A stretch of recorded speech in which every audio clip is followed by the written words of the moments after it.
Assalamualaikum warahmatullahi wabarakatuh. Saudara-saudaraku sebangsa dan setanah air, ada teman bertanya, Idrus Romli kok kayak gitu ya? Sebelum kita mengenali isi kepalanya Idrus Romli, mari kita lihat manhajnya dulu. Paradigma dia berpikirnya, semua orang NU itu salah. Makanya dia bikin NUGL. Tidak percaya dengan seluruh kiai NU yang bergabung bersama Jamiah Nahdlatul Ulama.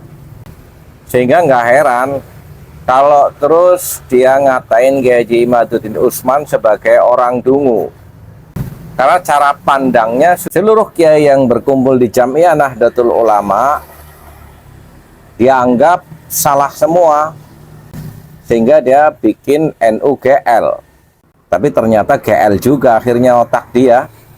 Ngomongnya ngaco, nggak nyambung dari satu ke yang satunya.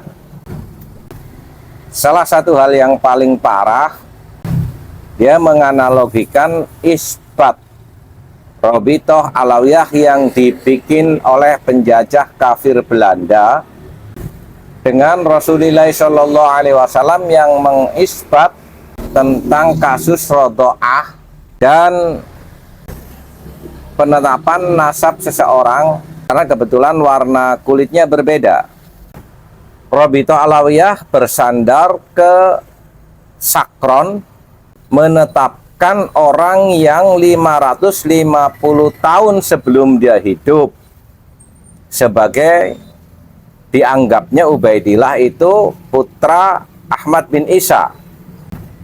Kan sangat berbeda dengan Rasulullah SAW menetapkan seseorang ini anaknya siapa.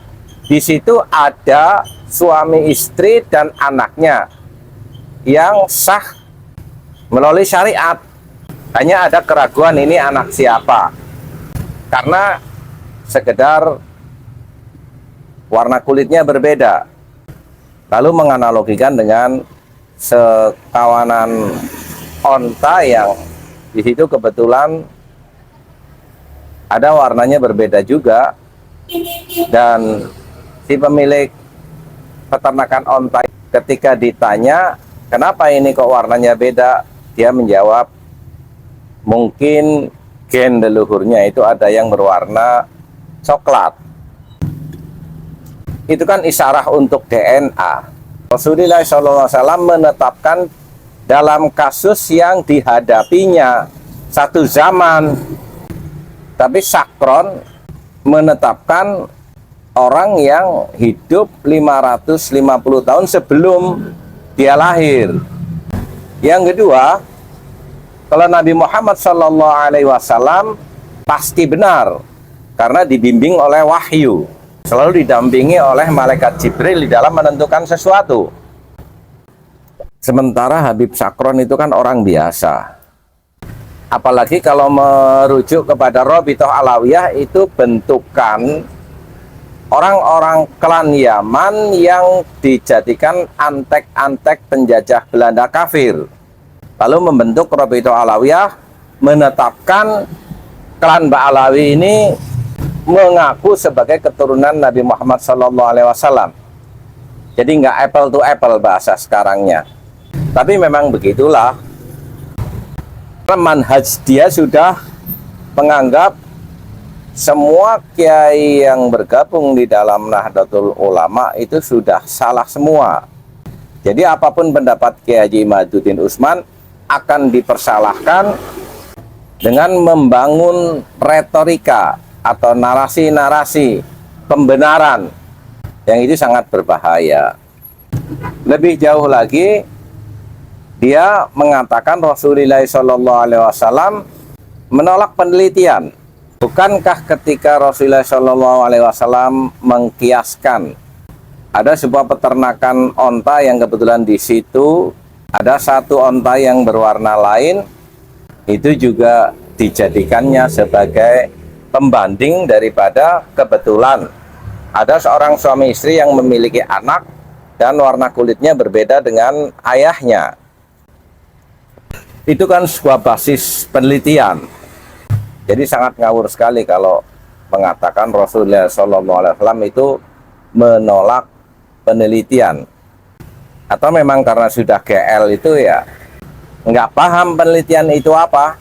Penelitian itu berangkat dari asumsi-asumsi, lalu dijadikan hipotesa dan pengumpulan data-data, lalu diolah secara statistik dan kajian-kajian pembanding dengan data-data yang lain, baru di situ diambil sebuah kesimpulan atau tesis. Saudara-saudaraku sebangsa dan setanah air, dia seolah-olah membanggakan dirinya sebagai orang yang bisa taklid kepada ulama, tapi dia sendiri tidak mengerti tata kramanya sebagai muqallid, orang yang taklid, yang kalau dia mau terbuka pandangannya, Hadratus Syekh Kiai Haji Hasyim Asy'ari telah memberikan pelanggaran di dalam bertaklid. Karena orang yang mampu bertaklid itu nanti akan diikuti oleh para pengikutnya lagi. Silahkan baca di Qanun Asasi atau di kitab Irsyadus Sari. Wa ya ta'ayyana al-i'timadu ala qawilis salafi fala budda min an takuna aqawilihumul lati yu'tamadu 'alaiha marwiyatan bil isnadi sahihi aw mudawwanatan fi kutubin masyhurah wa an takuna makhdumatan ila akhirih. Silakan dilanjutkan sendiri karena Idrus Romli juga cukup jago lah kalau untuk baca kitab. Tinggal dia otaknya mau terbuka atau tidak. Mengenai cara mengkiaskan sesuatu, silahkan kembali lagi ke pelajaran yang sangat dasar di ibtidaiyah pesantren-pesantren atau kelas SD lah kalau pendidikan formal. Ada kitab Mabadi Awaliyah Al-Mabhatsus Tsani Asyara fil Qiyasi di halaman 18. Ta'rifnya aja dulu. Raddul far'i ilal asli bi'illatin tajma'uhuma fil hukmi. Arkanuhu arba'atun, al aslu wal far'u wa hukmul asli wa illatu hukmil asli. Antara yang mau dikiaskan ada bahasa sekarang itu apple to apple. Nabi Muhammad SAW itu maksum, pasti benar, tapi sakron apalagi Robito Alawiyah tidak mesti benar. Jadi tidak bisa apa yang diambil keputusan oleh Robito Alawiyah menetapkan klan Ba'alawi disamakan dengan ketika Rasulullah SAW menetapkan keraguan suami istri yang di situ ada anaknya ditentukan bernasab kepada bapaknya, dan itu sezaman. Rasulullah SAW menetapkan kasus itu di zaman beliau, sementara Sakron menetapkan Ba'alawi ke Imam Ahmad bin Isa setelah 550 tahun. Jadi ada syarat-syarat syariat juga yang harus dipenuhi. Kalau apa yang ditetapkan oleh Rasulullah itu pasti syar'i, tapi yang ditetapkan oleh Sakron harus dibuktikan apakah itu syar'i atau bukan. Bukan sekedar percaya begitu saja dengan yang disampaikan oleh seseorang.